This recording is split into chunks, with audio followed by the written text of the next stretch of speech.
Subukin man ng panahon, mananatili sa'yo, Panginoon.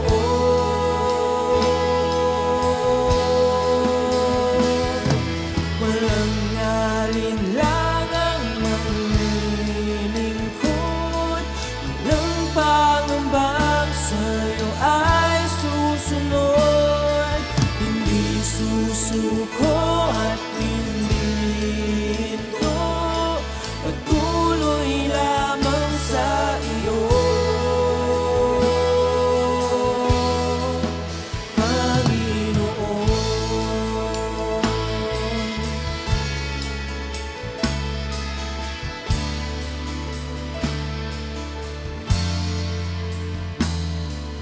Ikaw ang aking paglilingkuran, kahit saan dalhin.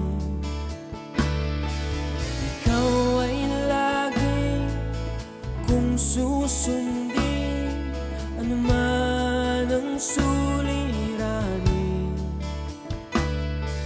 Lahat ay aking kakayanin, pagkat ikaw ay kapiling.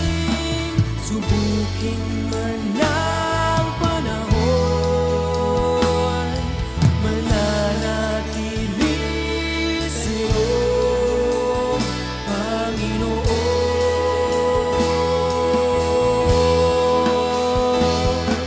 Walang alinlangang maglilingkod, walang pangambang sa'yo. Magandang gabi po sa ating lahat, mga kapatid. Narito na naman po tayong muli sa ating programa, ang Tinig ng Pag-asa. At ito po ang inyong lingkod, Reverend Virilio Santos ng J-Blue Oriental Mindoro Chapter. At ngayong gabi ay patuloy po tayo mag-aaral ng kanyang buhay at banal na salita. Ang pag-aaralan po natin ay ang mga layunin ng ating Diyos, kung bakit po tayo ay kanyang pinili o hinirang sa isang pagkatawag. At gayon din po yung mga tanda o mga signs ng isang taong pinili o tinawag ng Panginoon. So ang ating pong tema ay matutunghayan po natin dito po sa Luke chapter 4 beginning verse 18 and 19. At gusto ko pong basahin ito sa wikang Ingles muna. Ang sabi po dito sa ating banal na kasulatan, "The Spirit of the Lord is upon me, because He has anointed me or chosen me to bring good news to the poor. He has sent me to proclaim liberty to the captives and recovery of sight to the blind, to set free the oppressed." And verse 19, "And announced that the time has come when the Lord will save His people." Sabi po sa Tagalog, ang Espiritu ng Diyos o ng Panginoon ay sumasa akin, sapagkat hinirang niya ako upang ipangaral sa mga mahihirap ang magandang balita. Isinugo niya ako upang ipahayag sa mga bihag na sila ay lalaya, at sa mga bulag na sila ay makakakita.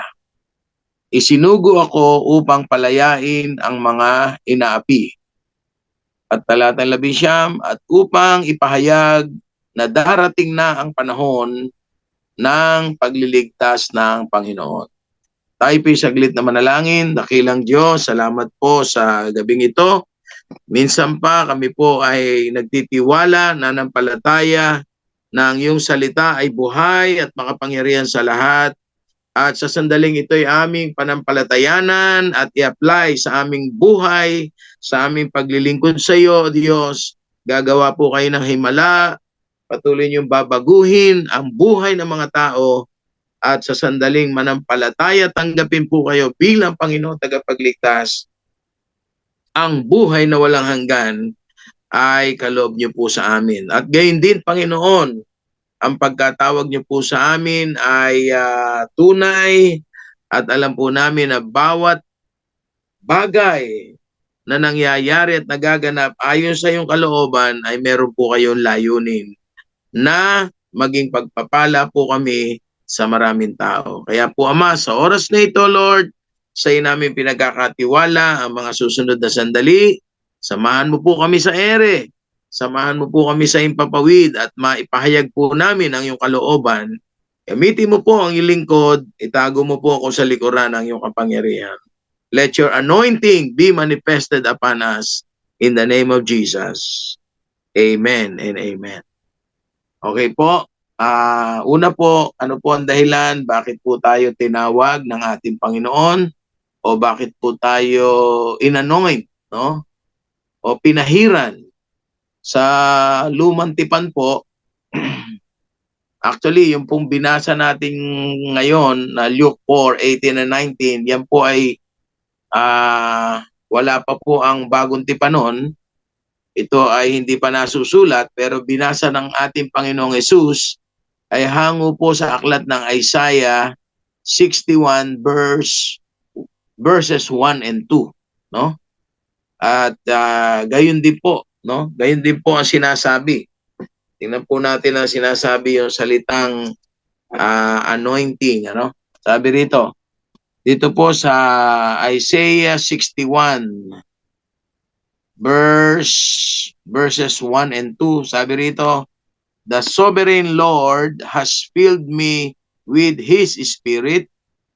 He has chosen me and sent me to bring good news to the poor, to heal the brokenhearted, to announce release to the captives and freedom to those in prison.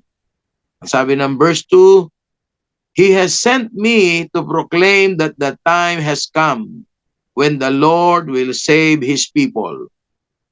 So, purihin po Panginoon sa mga talatang iyon na ating binasa. Actually, kung ating pag-aaralan po, ito po ay patungkol sa deliverance ng bansang Israel mula sa pagkabihag doon po sa Babylonia, no? At meron pong panahon na tinukoy po doon. Ito po yung Jubilee, no? Jubilee. Pag sinabing Jubilee, 50th year, no? So, ibig sabihin, nung mga panahon yon, kapag ka po ang isang bihag ay naka 50 anyos na nabihag o alipin, pinalalaya na po ito, no? At kung may mga utang, pinatatawad na, no? At kung ano po yung mga sabi rito, all property is returned to the original owners. Kung sino daw po yung original owners, binabalik po ang kanilang mga properties, ano? At yan ay mababasa natin sa Leviticus chapter 25 beginning verse 8 hanggang 10. So, sa ating panahon o sa panahon ng ating Panginoong Hesus, binasa niya po ito, pero ang gusto niya pong ituro ay patungkol sa ating panahon at tayo po ngayon na tinawag ng Diyos o inanoint ng banal na espiritu o ng kapangyarihan ng Panginoon, meron pong mga kadahilanan, ano? No, kasi nung unang panahon po, kapag inanoint ang isang tao o binuhusan ng langis, hindi lamang po pinahiran, ano, kundi binuhusan ng langis, kung ito po'y gagawing hari, katulad ni King David, binuhusan po siya ng langis ni ni Prophet Samuel, tanda ng pagiging hari. So, ang tawag po doon ay kingly anointing. Pero, kung babasahin po natin ang istorya, bagamat si David ay hindi po agad-agad naging hari, no? Dahil ang hari po ng mga panahong yon, ang unang hari ng Israel ay si King Saul. Pero siya po yung successor at nangyari po ito after 20 years pa, no? So ibig sabihin may preparation po talaga. Ngayon, pagka ang isang tao naman ay hinirang bilang isang saserdote, binubuhusan din po ng langis katulad ni Aaron. no, na siya po ay binuhusan ng langis, tanda ng kanyang pagiging saserdote. So ang tawag naman po doon ay priestly anointing. But during our time, sa ating kapanahunan, kahit tayo po'y pangkaraniwang tao lang, pwede po tayong i-anoint ng Panginoon o piliin ng Diyos para sa isang pagkatawag. Ano? At dito nga po, ang banggit ay sa isahin po natin. Sabi dito, the Spirit of the Lord is upon me and He has anointed me to, number one, is to bring good news to the poor. So tayo pong lahat na tinawag at pinili ng Panginoon, pinahiran ng kapangyarihan ng Diyos, ito po regardless of our age, regardless of our education, no? Hindi po pinagbabatayan ng Diyos yung ating pinag-aralan. At kung tutuusin, sabi ho ni Apostol Pablo sa unang Korinto 1:26-27, ang pinipili nga po ng Panginoon ay yung sa tingin ng mundo ay walang pwede ipagmalaki. Mahina para hiyain yung malalakas. Yung mga hindi nag-aral, katulad ni Peter, ni John, ni James, para hiyain yung matatalino. No? Kaya kung tayo po ay may kasiguraduhan, at yan naman po, malalaman natin habang tayo po ay naglilingkod sa Panginoon. No? Kung anong ministry, kung saan po tayo tinawag ng Diyos. At may kanya-kanya pong mga gifts po yan no?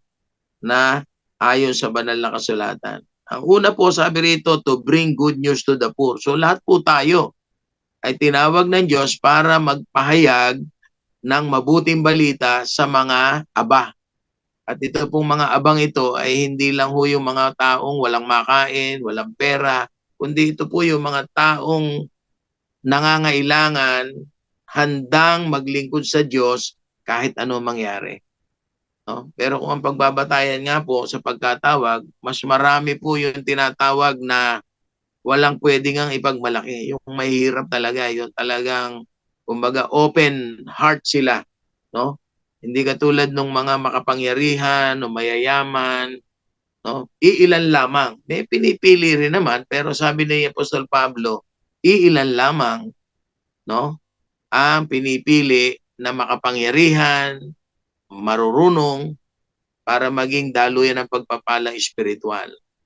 At sinasabi rin ng ating Panginoon sa John 15:16, sabi niya, you have not chosen me, but I have chosen you to go and bring forth fruits. And that your fruit, sabi ng Panginoon, no, shall remain. No? Kailangan manatili daw po yung bunga. So kung tayo po ay may katiyakan na pinili ng Diyos, ito po ang una nating gagawin. No? Ipahayag ang salita ng Diyos, may kapanahunan o wala. Yan po sabi ng Panginoon kay Timothy through Apostle Paul. Pangalawa, sabi rito, is to heal the broken-hearted. Sino ba itong mga sugat ang puso na ito? Ito po yung mga tao na may mga kabigatan, may mga problema, at karaniwan ho ito yung sa damdamin, ano? Kasi broken-hearted Ito po yung mga tao na walang ibang inaasahan. No? Yung bang sa tingin ng mundo api-apihan lang. So narito po ang Panginoon at tayo pong lahat, no, dahil ang ating Panginoong Jesus ay nasa piling na ng Ama, physically, no, tayo po ang isinugo ng Panginoon para pagalingin ang mga pusong sugatan, maging yung mga taong may mga kabigatan, may mga problema. So tayo po'y counselor ng Panginoon. At hindi po mahirap gawin ito kung tayo po ay talagang anointed o pinahira ng langis ng kapangyarihan ng Diyos. Si Lord mismo ang magbibigay sa atin ng karunungan, ng kaalaman para gawin ito. At pangatlo, sabi rito, He has sent me to proclaim that the captives will be released. No? Yun daw pong mga nakabilanggo. No? Nakabilanggo ay bibigyan ng kalayaan. At hindi lang po ito yung tinutukoy na literal na nasa kulungan. Although sa ating kapanahunan ay marami na rin pong tao ang nagtutungo sa bilangguan, sa bilibid, sa kulungan, para ibahagi ang kanyang salita. Pero ang tinutukoy po ng Panginoon dito, yung mga bihag ng kasalanan, bihag ng bisyo ng mundong ito, bihag ng kataasan. Ano? Naalala ko po yung time ni Zacchaeus. No? Isang taong maliit, pero malaki ang kapangyarihan, sa kagustuhan niyang makita si Jesus, umakyat siya sa puno ng sikomoro para makita lang ang Panginoon. Pero sabi ng Panginoon, nung tumapat sa kanya, bumaba ka dyan, Zacchaeus. Kailangan kong tumuloy sa bahay mo. No? At si Zacchaeus po'y dali-daling bumaba at isinama o nagtungo ang Panginoon sa kanilang tahanan. Sa ating panahon po, marami pong taong ang matataas ang katungkulan o matataas ang kanilang mga pagtingin sa kanilang sarili, pero sabi ng Panginoon, magpakumbaba ka, papasok ako sa iyong buhay. So yan po, no? So yung mga nakabilanggo sa kasalanan, sa bisyo ng mundo, sa kataasan, at sa mga pag-uugaling hindi ayon sa kalooban ng Diyos, palalayain po sila ng salita ng Diyos. At yung pangatlo, o yung pang-apat, sabi rito, upang ang mga bulag ay makakita. So that the blind will see. Yun. So ito naman po mga bulag na ito, hindi lamang po yung mga literal na bulag. No? Kasi noong time ni Lord, marami siyang pinagaling na bulag. Ano? At nakakita naman talaga. Nga lang, iba-ibang way ang pagpapagaling ni Lord. Merong instantly nakakakita. Meron naman, naalala niyo yun, yung gumawa pa ng putik ang Panginoon sa pamamagitan ng kanyang dura o ng laway at itinapal do sa mata ng tao at inutusan, pinapunta sa isang malayong lugar na may bukal at pinaghilamos doon para makakita. Ako po naniniwala yung taong yun ay siguro kahit bulag siya o nabulag siya dahil meron siya mga bagay na nagawa na hindi nakalugod sa Panginoon. Makasalanan. Siguro matigas ang ulo ng tao na yun. Kaya tinesting ni Lord yung kanyang obedience. Ayan. So, at nangyari naman yung agalingan sa bulag na yon. Pero sa panahon po natin, marami pong bulag sa katotohanan na kailangan pong makakita. At sa pamamagitan ng bawat isa sa atin, no, ay sa sandaling ipahayag po natin ang kanyang mensahe, ang kanyang salita. Sabi ng banal na kasulatan, you will know the truth and the truth shall set you free. No? Malalaman mo ang katotohanan at pag nalaman mo ito, palalayain ka nito. So mga tao po ngayon, bulag sa katotohanan, bulag sa mga bagay na material, nakakala nila ang buhay ay talagang hanggang dito lang sa lupa. So, dito po tayo tinawag ng Panginoon. And lastly, sabi rito sa verse 19, and the time has come that the Lord will save His people. So, ang unang tinutukoy po dito, syempre, ay ang mga Israelita during that time. No? At may pangako naman po ang Panginoon. Kung babasahin po natin ang Book of Romans, ang sabi po doon, at ang buong Israel ay maliligtas. Dahil yung pong kalooban ng Diyos. No? Yun daw pong pagmamatigas ng bansang Israel ay hindi panghabang panahon. Darating ang time, magsusuko na sila ng kanilang puso, ng kanilang buhay sa Panginoon, no? At tatanggapin nila ang Panginoon. Sa panahon po natin, kung titingnan natin hanggang ngayon, marami pa rin mga Israelita, hinihintay pa nga nila pagbabalik ni Lord hindi pa. Hinihintay pa nila yung tagapagligtas at hindi yun ang Panginoon. No? Akala nila meron pang ibang Mesayas na darating. But still, may pangako po ang Diyos. And the whole Israel shall be saved. At si Lord po ang bahala doon. No? Ngayon, tayo pong mga Gentiles ay nadamay at nakaabot ng kumbaga kumbaga sa pagkain nakabahagi tayo dahil sa pananampalataya po natin sa Panginoon. Okay? So, yun po ang tinuturo ng banal na kasulatan. At yun naman pong mga tanda ng pagiging anointed ay dito po nasulat yan sa aklat ng Colossians. Gusto ko na lang pong basahin para dito po tayo magtatapos. Ito po sabi ng Colossians chapter 3 beginning verse 12. No? Kaya nga, dahil kayo'y hinirang ng Diyos. So tayo po'y hinirang. Tayo po'y chosen. Tayo po'y pinili, itinalaga ng Diyos. Minamahal niya at pinili niya para sa Kanya. Ito daw po ang dapat nating maging pag-uugali. Sabi rito, maging mahabagin kayo, mabait, mapagpakumbaba, mahinahon, at mapagtiis. So ito po yung mga character traits na mga tanda sa isang taong hinirang. Wala na po yung pagyayabang, wala na po yung kataasan sa sarili, no? At siya po'y very humble na. Yan. Praise God. Nangyari din po sa akin yan. Okay? Mahinahon, mapagtiis, mapagpasensya, sabi rito. At kung may hinanakit kayo, kanino man, magpatawad kayo. Gaya ng pagpapatawad sa inyo ng Panginoon. So yung po palang pagpapatawad natin, ginagaya lang natin si Lord. Okay? Kung paanong tayo pinatawad ng Panginoon sa lahat ng ating mga kasalanan, at hindi lang pinatawad, kundi nilimot pa niya. Kasi yung paglimot po, desisyon yun eh.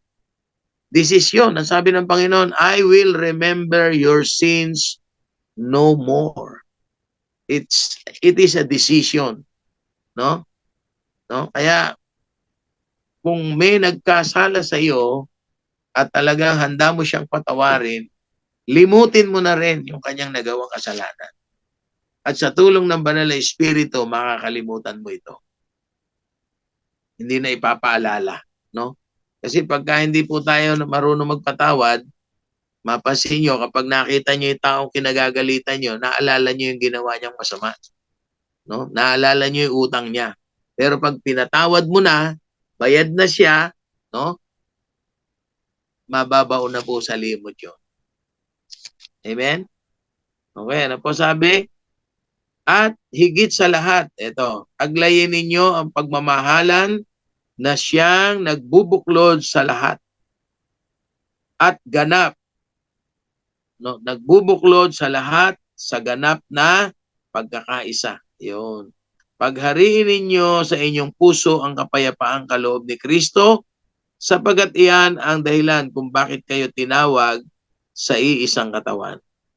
So dahil sa pag-ibig ng Panginoon, kaya nating magpatawad, kaya nating magmahal, kaya po nating magtiis, kaya nating magpasensya, dahil una, mahal natin ang Panginoon at dapat din nating mahalin ang ating kapwang nakikita. Sabi nga po ni Apostol Juan paano mo sasabihin minamahal mo ang Diyos, di mo naman nakikita. Samantalang yung taong nakikita mo, hindi mo magawang mahalin. Ang tawag ng Panginoon doon, sinungaling. Sinungaling ang nagsasabing mahal niya ang Diyos, pero hindi niya magawang mahalin ang kanyang kapwa.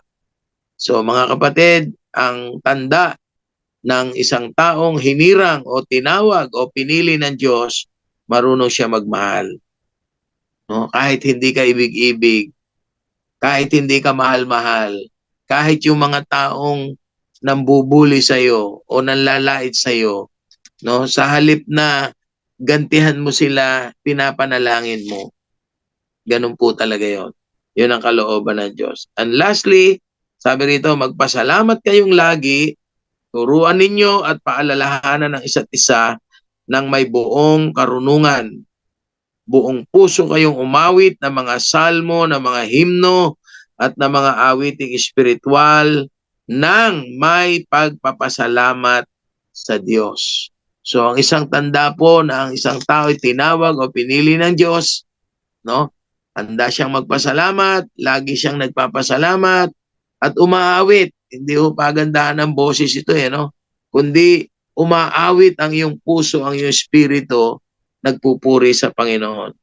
At ang sabi ng verse 17, anuman ang iyong gagawin o sasabihin, gawin niyo ang lahat ng ito sa pangalan ng Panginoong Hesus at sa pamamagitan niya ay magpasalamat kayo sa Diyos Ama. Purihin po ang Panginoon sa mga bagay na ito na ating na-share sa inyo ngayong gabi, at ako po nananampalataya kung naintindihan niyo po ito at tumimo sa inyong puso sa sandaling i-apply niyo po ito sa inyong mga buhay, may gagawing himala ang Diyos. Ang biyaya at pagpapala po ng Panginoon ay laganap sa isang taong nagmamahal sa Kanya at handang sumunod sa Kanyang kalooban. Magandang gabi po. Tayo po'y manalangin saglit.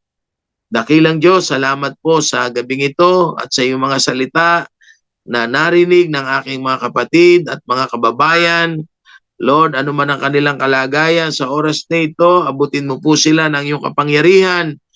Lord, at ang mga salitang ito, Diyos, ay hindi lamang tumimo, kundi maikabuhay, mai-apply po namin sa aming buhay sa araw-araw bilang tanda na kami tinawag mo, pinili mo, Panginoon, pinahiran mo po ng langis ng iyong kapangyarihan upang maging pagpapala sa maraming tao. Mapalaya ang mga bilanggo sa kasalanan.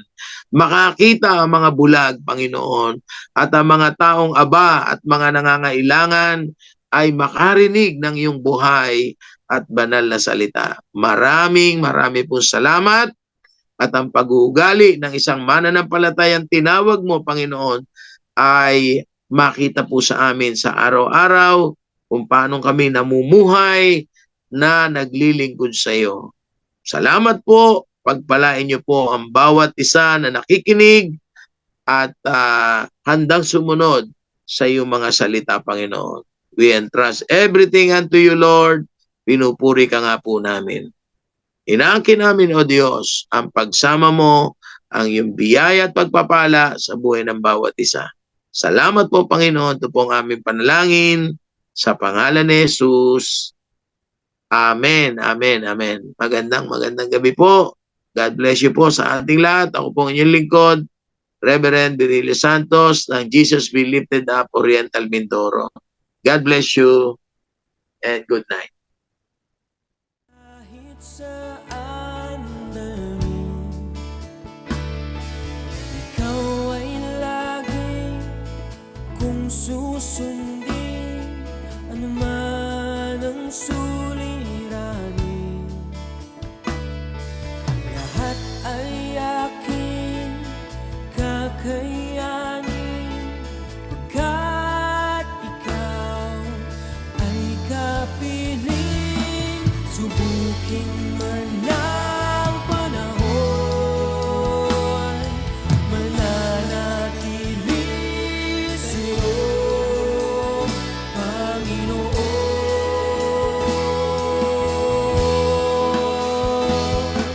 Walang alinlangang maglilingkod, walang pangambang sa'yo ay susunod. Hindi susuko at hindi lindo, patuloy lamang sa iyo. Walang alinlangang maglilingkod, walang pangambang sa'yo ay susunod.